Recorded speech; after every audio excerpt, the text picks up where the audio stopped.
Dendro is clearly the elemental mastery buffing element. Everyone's kit is elemental mastery related, so we can be pretty certain that Kusanali is going to take that and just max it out. I expect we'll see a similar reactive ability that will have multiple functions based on other elements that come into contact. I do so love being right.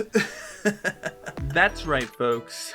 Genshin Update 3.2 banners will be playing host to the long-awaited Archon of Dendro, and let me tell you, whoever started calling her Lesser Lord does not know how percentages work, people. That, or they were basing her value on some other metric, like social competence or height. Nahida will require the usual slew of resources to reach level 90, with the standouts being the this flower, which can be found right here at the top of cliff edges, because good idea.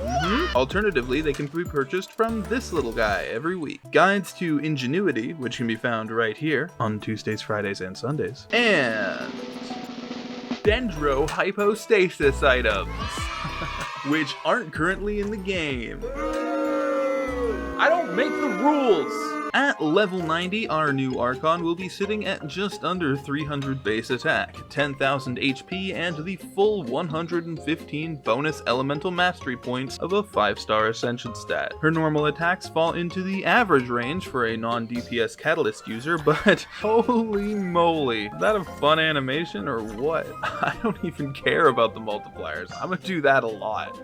But enough fun and games. It's time to shoot. Some pictures of the local wildlife And mark them for death. Her elemental skill, All Schemes to Know, activates an aiming mode which can highlight up to 8 targets and mark them with the Seed of Skanda. These marked targets become linked, and whenever one of them is hit by an elemental reaction, all marked enemies will be hit with a burst of Dendro damage that, at talent level 8, will be based on the combined values of 165% of Kusanali's attack and 330% of her elemental mastery. This damage burst is called a Tri-Karma Purification, and it can be triggered once every 2.5 seconds, meaning that over the course of its 25-second duration, this mark can trigger a full 10 times, providing long-winded reaction characters like Sino, with his 18-second burst duration, all the Dendro triggers they need. The only thing this mark's going to be purifying will be your opponent's mortal coils. And if you thought that was toasty, check this shit out. Welcome to the Shrine of Maya. Within this absolutely massive AoE, the effects of the Tri-Karma Purification are enhanced based on the elemental composition of the current party. Pyro party members provide a damage bonus, Electro party members decrease the interval between hits, and Hydro party members increase the burst's duration. These buffs give the already very powerful elemental skill even more firepower. And guess what? It has 100% uptime, 15 seconds on and only 13 seconds of cooldown. And that's before the built-in duration extension. Passive talents. Do you have any idea how long it's been since I was excited about a character's first passive talent? It's like 1,000,000 years. Even Arataki Ito, sexiest man alive, has a garbage first passive. But Nahida's first passive, On All Things Meditated, gives her skill the ability to snipe world items. And look at this. What does this mean? Forget the fall of Conria. This is my new #1 Genshin mystery. This cryptic shit right here. Now, second passive. Compassion Illuminated provides the active character inside the Shrine of Maya with an EM bonus equal to 20% of the highest EM on the team, up to 200 points, further boosting on-field reaction damage, especially for scaling characters like Yaimiko and Sino. And finally, the third passive, Awakening Elucidated. Now every point of elemental mastery after the first 200 will increase the Tri-Karma Purification's damage and crit rate at a rate of 0.1 and 0.03% per point of EM respectively. This can reach a maximum of 80% bonus damage and 24% bonus crit rate. After everything else, this damage bonus is Well, it's a lot. You know what else is a lot? The sponsor of this video. It's you! Seriously, give yourself a round of applause. Yeah. This is good. Like my video! Constellations for Kusanali aren't essential for her support build style, but instead turn her into an elemental reaction tornado.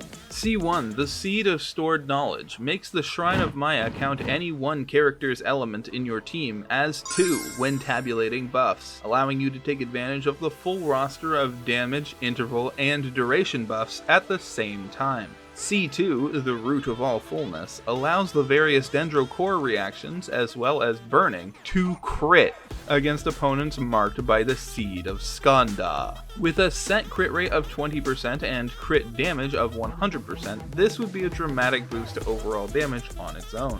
But wait, there's more! Opponents hit by the Electro Dendro reactions will have their defense shredded by 30% for 8 seconds. C3 is 3 levels to the skill talent. Nice that it's the main part of the kit first, as level 13 really cranks those multipliers. C4 is a straight boost to elemental mastery, based on how many marked opponents are nearby. Pretty sweet little bonus, especially when you consider the bonus damage, crit rate, and team buffing power that comes with it on her kit. And finally, C6, the Fruit of Reason's Culmination, which is a mouthful of a constellation even without the description. Oh my god! When inside the Shrine of Maya, opponents hit by Kusanali's normal and charged attacks will trigger Karmic Oblivion, dealing 200% of Kusanali's attack and 400% of her elemental mastery as Dendro damage to every linked opponent. This burst of damage can be triggered up to 6 times during the first 10 seconds of her burst and can trigger every 0.2 seconds. For weapon selection, Nahida primarily wants to stack elemental mastery. Now, the best free-to-play weapon, in my opinion, is the craftable Mapamare, providing a solid elemental mastery main stat and a very consistently proccable elemental damage bonus from its passive. Especially at higher refinements, this weapon will help offset the loss of Dendro damage bonus should you choose to run an elemental mastery goblet. For 4-star gacha options, the new Wandering Even Star looks like the go-to. Not only giving Nahida her 2 main stats, it also buffs the rest of the team's power as well, making it great to pair with a support Nahida build. And of course, the Widsith is just as cracked as ever. But finally, we reach the top of the line 5-star signature weapon! And I hate it. Honestly, this is probably my least favorite 5-star weapon yet.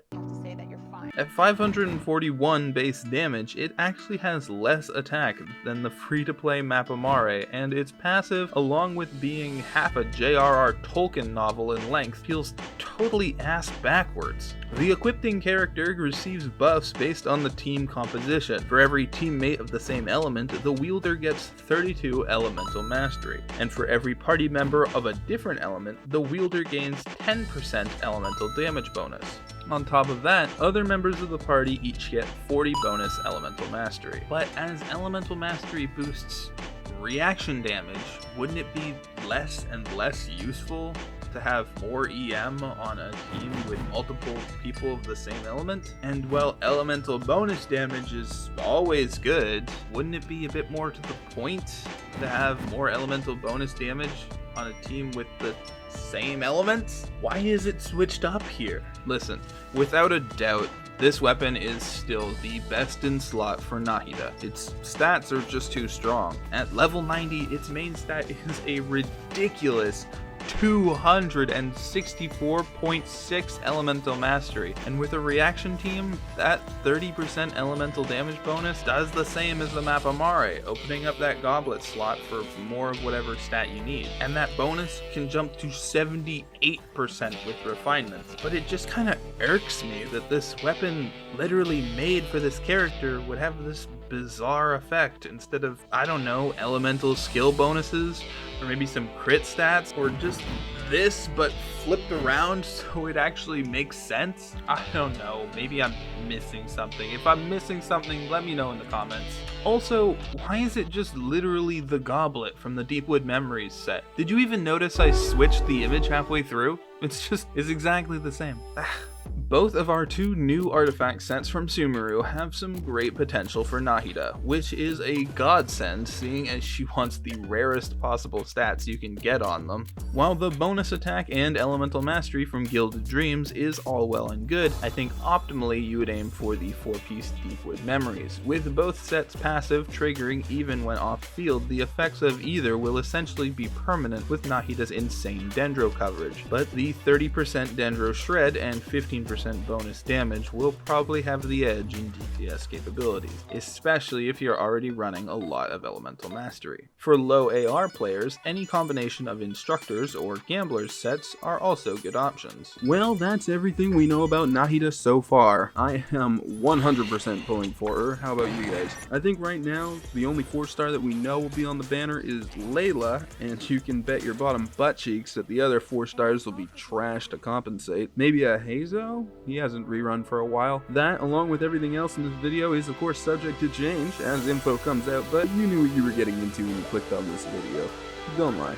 Thanks for watching to the end. If you like my videos and you want to see more, good.